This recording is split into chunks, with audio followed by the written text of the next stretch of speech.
Hello and welcome everyone. आज हम लोग इस वीडियो में देखने वाले हैं प्रेशर के बारे में। ओके, और उसकी मेजरमेंट कैसे करते हैं, और साथ में हम लोग ये भी देखेंगे कि जो गेज प्रेशर होता है, एब्सोल्यूट प्रेशर होता है, वैक्यूम प्रेशर होता है, उसको कैसे मेजर करते हैं और उनके बीच में डिफरेंस क्या है। Okay, so let's start the video.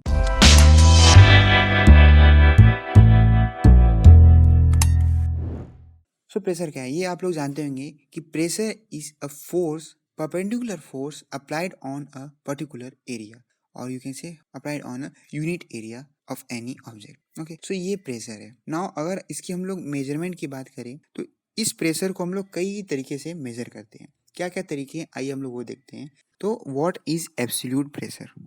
So first, absolute pressure क्या होता है? एब्सोल्यूट प्रेशर, हम लोग इस प्रेशर को रेफरेंस लेते हैं। ओके, और यहाँ से हम लोग प्रेशर मेजर करते हैं और उस प्रेशर को हम लोग एब्सोल्यूट प्रेशर कहते हैं। एंड ये जो जीरो प्रेशर है, और यू कैन से एब्सोल्यूट प्रेशर जो है वो अटेंड होता है, यानी कि वो कहाँ पे मिलता है हम लोग को? वो मिलता है -273 डिग्री सेल्सियस पे। सो इसको हम लोग एक और टर्म भी कहते हैं, इसे हम लोग कहते हैं एब्सोल्यूट वैक्यूम। ओके, नाउ अब वैक्यूम का टर्म आए क्या है तो वैक्यूम भी पढ़ लेते हैं। वैक्यूम हम लोग तब कहते हैं जब प्रेशर क्या हो, एटमॉस्फेरिक प्रेशर से कम हो। तो फुल वैक्यूम कब होगा?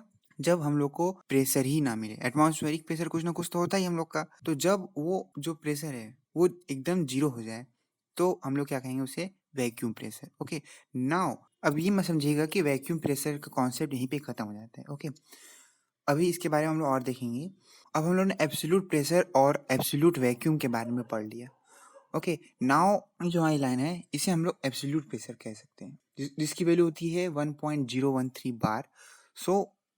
सो अब क्या जानना है? अब हमें जानना है what is gauge pressure. Now gauge pressure क्या है? सपोज हमारा कोई प्रेशर की वैल्यू यहाँ पे है, जैसे ये 1.01 बार था, सपोज ये हो गया हमारा 4 बार। गेज प्रेशर हम लोग कब कहेंगे? जब इस 4 बार को हम लोग एटमॉस्फेरिक प्रेशर से मेजर करते हैं, तो इसे हम लोग गेज प्रेशर कहते हैं। ओके, सिमिलरली जब हम लोग इसी 4 बार प्रेशर को एब्सोल्यूट प्रेशर से नापते हैं, देन क्या हो जाएगा? वो एब्सोल्यूट प्रेशर कहलाएगा। अब देखिए इन दोनों में काफी ज्यादा अंतर है। गेज प्रेशर की जो वैल्यू होगी वो कम होगी, वेयर एज एब्सोल्यूट प्रेशर की वैल्यू क्या होगी? ज्यादा होगी। क्यों? क्योंकि absolute pressure is equal to atmospheric pressure plus that 4 bar. जैसे कि अब हम लोग ने इसे ऊपर माना कि चलिए एक 4 बार ऊपर है, तो इसे हम लोग गेज प्रेशर कह रहे हैं। नाउ अगर हम लोग इसी प्रेशर को नीचे ले लें, मान लीजिए कोई प्रेशर है 1 बार है, हम लोग एटमॉस्फेयर लिए थे, मान लीजिए कोई -5 बार हो गया। ओके, तो इसे हम लोग क्या कहेंगे? Negative gauge pressure. ये जो निगेटिव गेज प्रेशर है इसी को हम लोग क्या बोलते हैं? Vacuum pressure. वैक्यूम प्रेशर बोलते हैं, not a absolute vacuum. Absolute vacuum जो होता है वो हम लोग को एब्सोल्यूट प्रेशर में मिलता है, और जो वैक्यूम है वो हमारा इस रीजन के बीच में कहीं भी मिल सकता है। नाउ अब हम लोग एक क्वेश्चन पूछते हैं। ओके, सपोज एक पॉइंट है, हमारे पॉइंट यहाँ पे, और मैं जो प्रेशर कैलकुलेट कर रहा हूँ वो इस रेफरेंस से ले रहा हूँ, तो इस प्रेशर को हम लोग क्या कहेंगे?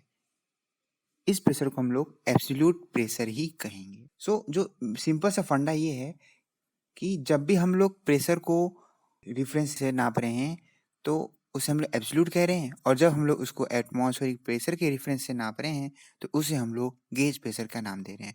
और वहीं पे जब वो गेज प्रेशर निगेटिव हो जा रहा है, या अ, कोई भी प्रेशर जो एटमॉस्फेरिक प्रेशर से नीचे है, उसे हम लोग वैक्यूम प्रेशर कहते हैं। ओके, और जो एटमॉस्फेरिक प्रेशर के ऊपर होता है उसे हम लोग कभी-कभार डिफरेंशियल प्रेशर कहते हैं, और हम लोग उसको गेज प्रेशर तो कहते ही कहते हैं।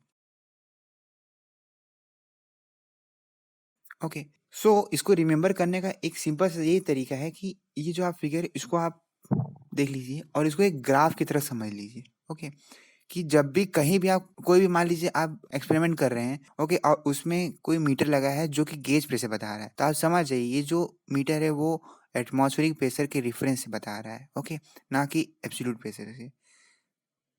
सो अगर आपको कभी पूछे कि गेज प्रेशर दिया है और आपसे पूछे कि एब्सोल्यूट प्रेशर बताइए, तो वो आप इस ग्राफ की मदद से निकाल सकते। जैसे कि कोई नेगेटिव गेज प्रेशर दिया है तो atmospheric pressure minus gauge pressure is equal to absolute pressure. So इस तरह हम लोग इस ग्राफ के कॉन्सेप्ट को यूज करते हैं। सो आई होप कि आपको ये प्रेशर मेजरमेंट और कुछ जो प्रेशर के टर्म्स होते हैं वो समझ में आए होंगे। Thank you for watching.